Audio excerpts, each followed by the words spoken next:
माननीय मंत्री जी, जब आपको मैं सपना में भी कभी कभी देखता हूँ तो कहता हूँ कि चेहरा इतना सुंदर है, काम कैसे अच्छा करते हैं। जनता से चुनाव लड़ के आएंगे तो समझ में आएगा। ये तो ऊपर वाले हैं, ऊपर कहाँ से भगवान जाने, आकाश पाताल धरती कहीं से नहीं, ऊपर से पैदा हुए लोग हैं। और हर चीज बेचने के लिए थोड़ी बना है, सरकार धंधा करने के लिए थोड़ी आई है। माननीय अध्यक्ष जी सदन सूरदास साहब के ऑपरेशन कर रहे हैं, फोटो लगता है बच गया तो मोहल्ला की मेहरबानी होगी, ना तो दिल्ली वाले की मेहरबानी होगी। कार्गो वाला जो कपड़ा बनाता है उसको कह रहे बिजली बनाओ, ठीक करो। कि बिजली विभाग को माननीय नेता सदन प्राइवेट को मत जाने, इसको जाने से आपको तो कुछ मिलेगा नहीं मिलेगा हम जानते हैं, बदनामी मिलेगी पक्का। पूर्वांचल और दक्षिणांचल जिसको निजीकरण में देने की बात करें, सबसे पहले दिक्कत है देखते कि यहाँ रहता कौन है। और आने वाले कल में जब हम इस कल्पना कर रहे हैं कि डीजल पेट्रोल नहीं रहेगा, ऊर्जा ही बहुत बड़ा स्रोत रहेगा जीने का, रहने का और चलने फिरने हर तरह का, ऐसे समय में जो 1 महीना से चल रहा है पूरा विभाग आंदोलित है, कहीं डर से, कहीं भय से, कहीं न कहीं दबाव से। लोग ये सोच रहे हैं कि होगा क्या बिजली विभाग। और जब से बिजली विभाग की जो स्थिति है, माननीय नेता सदन बैठे हैं, जो माननीय बिजली मंत्री जी हैं, तो बेचारे उनकी कोई गलती नहीं है। जब किताब पढ़े तो गुजरात चले गए और किताब पूरी जवानी वहाँ ख़त्म कर दी है, अब चले आए हम लोग को तंग करने के लिए। आप बिजली विभाग के बारे में पता कर लीजिए, इनका जेई कर क्या रहा, मुस्कराइए मत।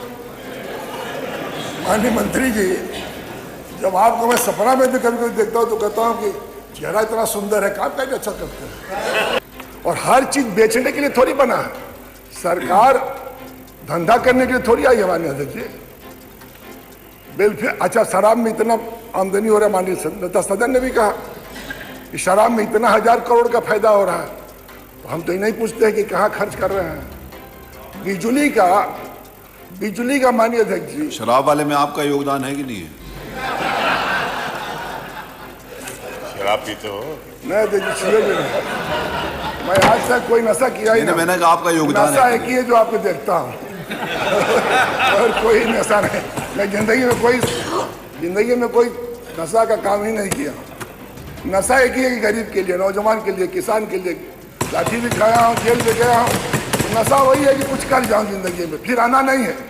हमको तो नहीं आना है, लेकिन जो माननीय मंत्री जी उनको जरूर आना है।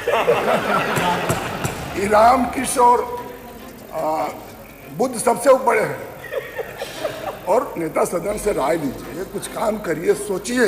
हम समझ रहे हैं कि आपकी वकालत कहीं और से है, लेकिन आप कुछ अच्छा काम करिए। आप बिजली विभाग में ऐसा कर दिए हैं कि रोज कर्मचारी मेरे यहाँ चले आ रहे हैं।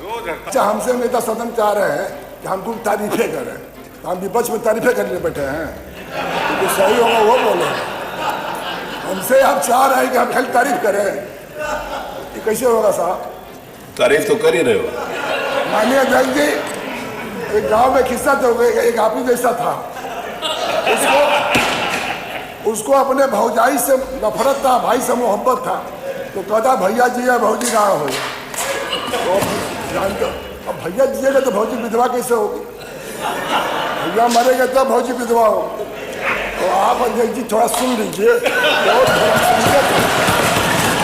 हम लोग बहुत, अभी आप माननीय अध्यक्ष जी कह रहे थे, सच है कि आबादी के 60% लोगों के पास 1 एकड़ से कम जमीन है। 28% लोगों के पास 3 एकड़ से जमीन कम है। मात्र 12% लोगों के पास 3 एकड़ के तहत जमीन है। पूर्वांचल का किसान, हमारा किसान कितना अभाव में है कि बाबा साहब को बहुत मानने वाले, आंख मूंद के तो मांगने तरीका नहीं पड़ रहा है। ये भी इलेक्ट्रिसिटी नहीं, बाबा साहब के आंख मूंद के मानते हैं। तो पढ़ने की बात मैंने कहा कि इसको पढ़ क्यों नहीं लेते। 1948 का इलेक्ट्रिसिटी सप्लाई कोड है और बाबा साहब ने खुद लिखा है इसको, फैसले लिखने में, कि इसकी व्यवस्था होनी चाहिए। दूसरी बात कि और खपत बढ़ी है, माननीय अध्यक्ष जी, बहुत खपत बढ़ी है।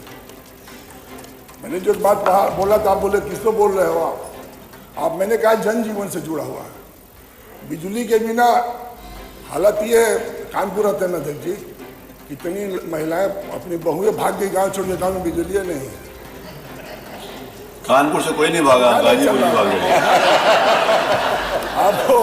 आप कानपुर शहर वाले लोग हैं, हम देहात वाले लोग, बड़ी आबादी के गांव वाले लोग हैं, हम लोग देखे हैं। कानपुर से कोई गाजीपुर गया हो तो नाम बताओ। कानपुर में गाजीपुर के लोग हैं, ये सही बात। अब क्यों हम हैं, अपना घर कोई छोड़ता है अध्यक्ष जी, कहीं ना कहीं मजबूरी हो, परेशानी हो, दिक्कत हो, तब छोड़ा है। तो मैं ये बातें माननीय अध्यक्ष जी आपके माध्यम से माननीय मंत्री से जरूर कहूँगा कि जो 16% प्रॉफिट वाले कंपनी को देना चाहते हैं, इस पर जो 5 कंपनी जिसके बारे में मैंने बताया, फिर मैंने कहा कि कम से कम जो व्यवस्था है, ओवरलोड, सिस्टम इंप्रूवमेंट, इस पर पैसा खर्च करिए। अब आप जानते हैं माननीय अध्यक्ष जी, ये ठेका किसको मिला है? हमारे यहाँ बिजली का केबिल वाला जो कुर्ता पैंट शर्ट पहनता था, माननीय अध्यक्ष जी सदन सूरदास साहब के ऑपरेशन कर रहे हैं, घोटाला तय है, बच जाए तो भल्ला की मेहरबानी होगी, ना तो दिल्ली वाले की मेहरबानी होगी। कार्गो वाला जो कपड़ा बनाता है उसको कह रहे बिजली बनाओ, ठीक करो। और आपका 1 दिसंबर लास्ट डेट है, आप पता कर लीजिए, गाजीपुर का लास्ट डेट है दिसंबर में, काम पूरा 60% भी नहीं पूरा, किसी भी जिले में नहीं हुआ। अभी माननीय नेता सिंचाई मंत्री जी बैठे, मैंने नगर आपने एक आदर्श नहर योजना लगाया, बहुत अच्छा बोला, अच्छा काम किया उसमें। तो कुछ अच्छा काम भी करने का प्रयास करिए भाई, खाली हर चीज गलते काम करिएगा और बोलिएगा नहीं। आपको क्या लगा है 6 महीने के बाद सेंटर में तो घर चले जाइएगा, हम लोग कहाँ जाएंगे?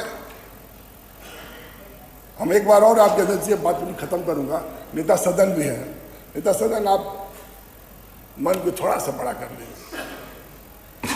हर विधायकों को कहे कि 25 करोड़ रुपया दूंगा, लेकिन हम लोग मान लीजिए, हम लोग का मान लिया कि विपक्ष के हैं, तो आपने कहा कि 25 करोड़ रुपया दूंगा हर विधानसभा भाई, 5 करोड़ 6 करोड़, अरे 6 करोड़, सॉरी 6 करोड़ कुछ करा दीजिए। उधर वाला भी हम लोग से बोलता है, आपसे नहीं बोलेगा डर के मारे, टिकट कट जाएगा।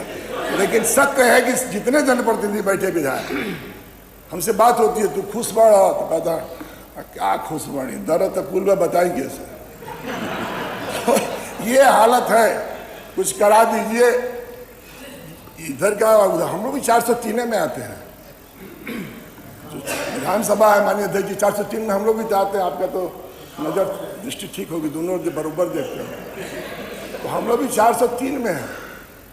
हम लोग दोनों पाकिस्तान से नहीं आए हैं, उत्तर प्रदेश के विधानसभा के ही मानक से चुन के आए हैं। काम होना चाहिए, और काम होने के लिए मैं इतना ही निवेदन करके अपनी बात खत्म करूंगा कि बिजली विभाग को मानी नेता सदन प्राइवेट को मत जाने दो। इसको जाने से आपको तो कुछ मिलेगा नहीं मिलेगा हम जानते हैं, बदनामी मिलेगी पक्का।